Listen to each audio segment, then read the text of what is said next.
from VOA Learning English. This is the education report.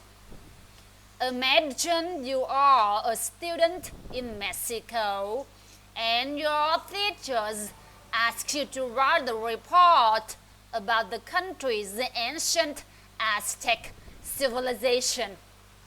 You now can do your own research on the subject through the World Digital Library or WDL. One of the 8,000 items listed on this website is a general history of the things of New Spain. It was written in the 16th century by a member of a Roman Catholic religious order, Friar Bernardino Sahagún lived in what is now Mexico. He liked many qualities of the Aztecs and wrote 13 books about them in Spanish and Nahuatl, the Aztec language. The books are stored in Florence, Italy, but you can read every page and see every picture with the World Digital Library. The library has at least one item from every member country of the United Nations Educational, Scientific, and Cultural Organization, or UNESCO. UNESCO and the U.S. Library of Congress launched the WDL in 2009. Since then, more than 25 million people have visited part of the collection. The library provides free access to thousands of objects of cultural and historical importance. The library is looking for information about Arabic and Islamic science, says Musa Marawa. He is a WDL researcher who works on all of the library's documents in Arabic. Arab countries and their libraries are strong supporters of the World Digital Library. Mr. Marawa says the library shows the United States as a partner with Arab countries in an area other than military or security matters. The library also is helping countries make electronic copies of their documents so that they are available to computer users around the world. For VOA Learning English, I'm Alex Villarreal.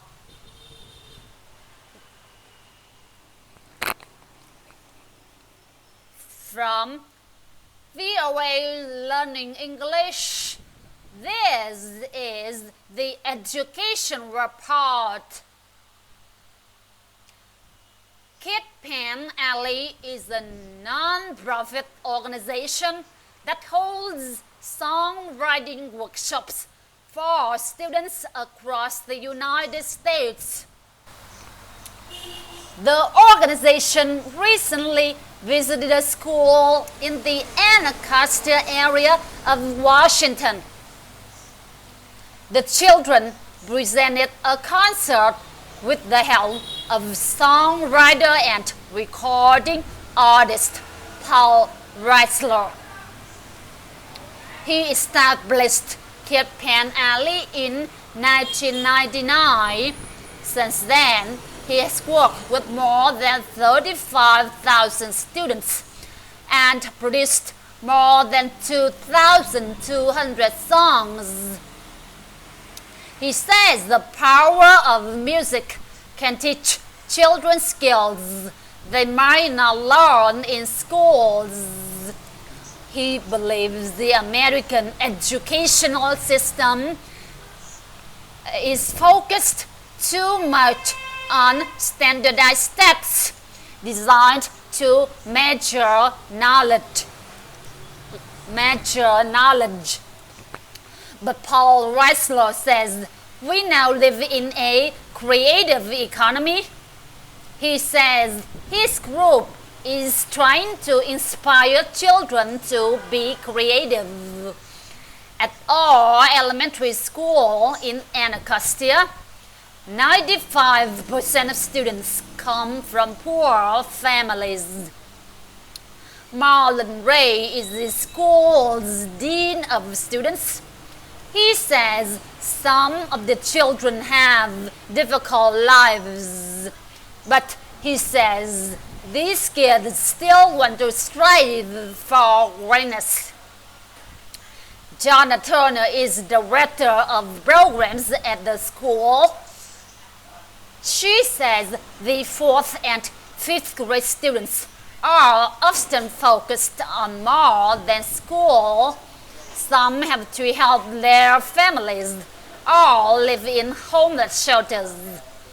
A shooting took place in April directly in front of the school. No one was injured, but the incident affected the whole community. Students are often influenced by what happens around them. Still, our elementary school has a positive, hopeful atmosphere. Marlon Ray says the workshop and concert made possible by Kid Pen Alley created good memories that will last for years. For VOA Learning English, I'm Laura Bowman.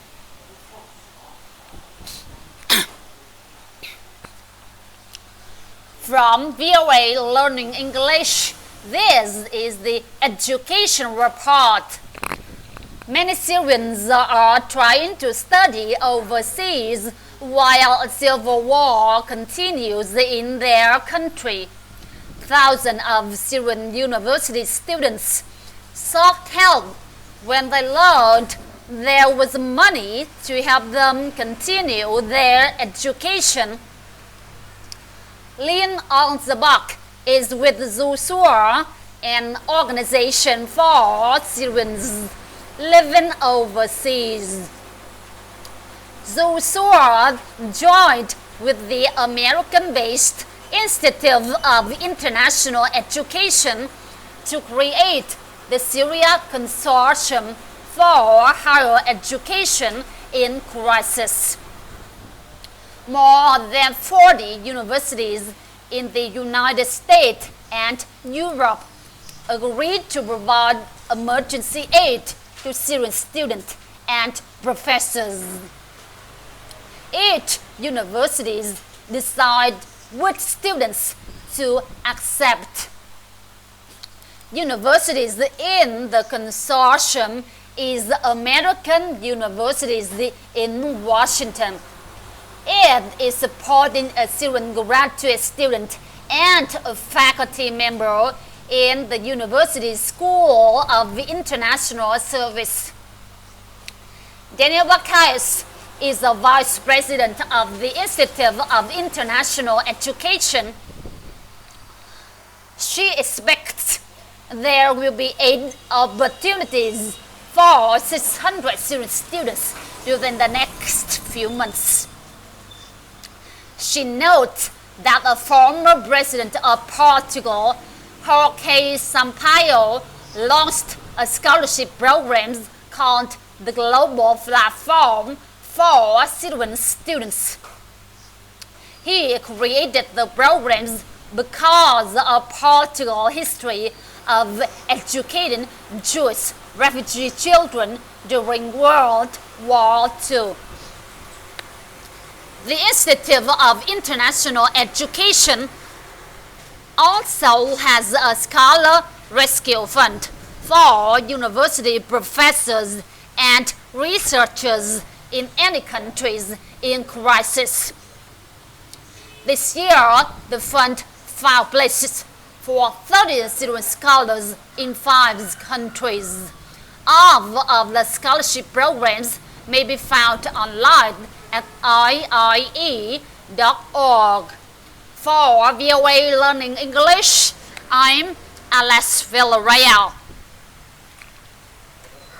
From VOA Learning English, this is the Education Report. The United Nations Children's Fund is appealing to international donors to help provide education money for Syrian school children. Safe places to learn, teachers and supplies are all lacking. And almost 2 million Syrian students have dropped out of school. UNICEF says about 40% of students from grades 1 to 9 across the nation no longer attend formal classes.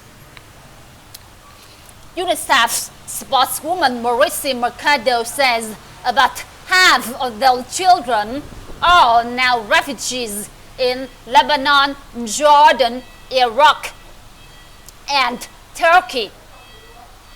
In the northern city of Aleppo, for example, only 6% of children of school age are in classrooms.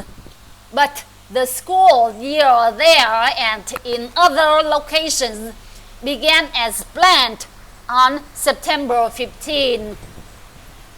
Talk of a military strike by the United States has caused uncertainty about starting classes. But the schools opened after a strike appear less likely.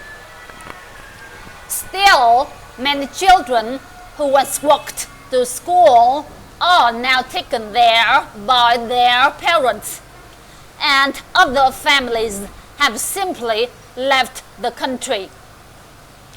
Lebanon now is trying to help about 550,000 school-aged Syrian refugee children. UNICEF says the Lebanese public education system can take care of 300,000 Lebanese children. UNICEF is establishing schools for refugee children in buses. In Jordan, UNICEF says about 2/3 of 150,000 Syrian school-aged children are not in school. In Iraq, UNICEF says 9 out of 10 Syrian refugee children are out of school. Inside Syria, Ms. Mercado says the educational system has been torn apart. Both UNICEF and the Syrian government says about 3,000 schools have been damaged or destroyed. For VOA Learning English, I'm Alex Villarreal.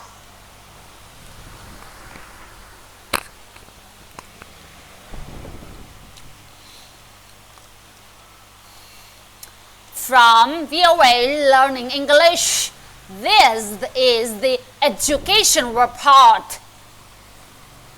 South Africa has 11 official languages. If you want to say hello, it's Sawubona in Zulu and hello in Afrikaans.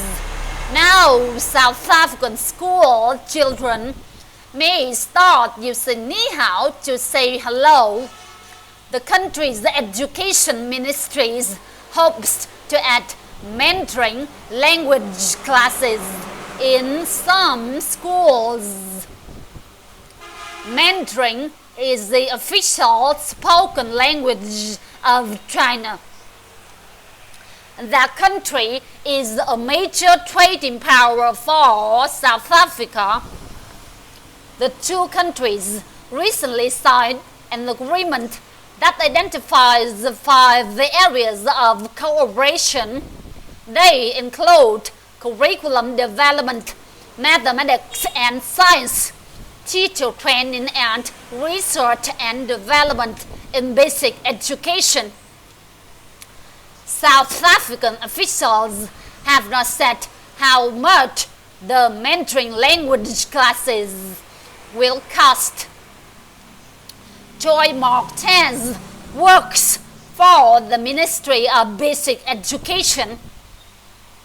She says the new partnership is extremely valuable to both sides.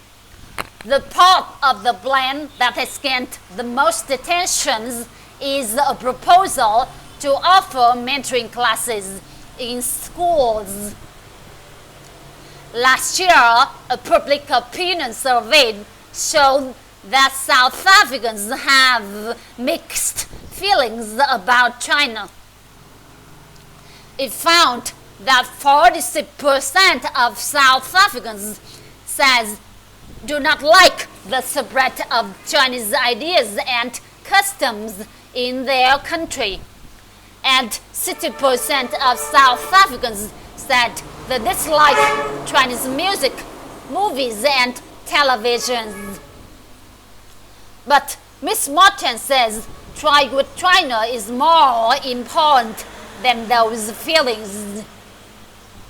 She says it is extremely helpful for South African students to learn about the mentoring language and Chinese culture. And she said not every school will offer the language training. South African census officials have not said how many native Chinese speakers there are in the country. For VOA Learning English, I'm Alex Villarreal.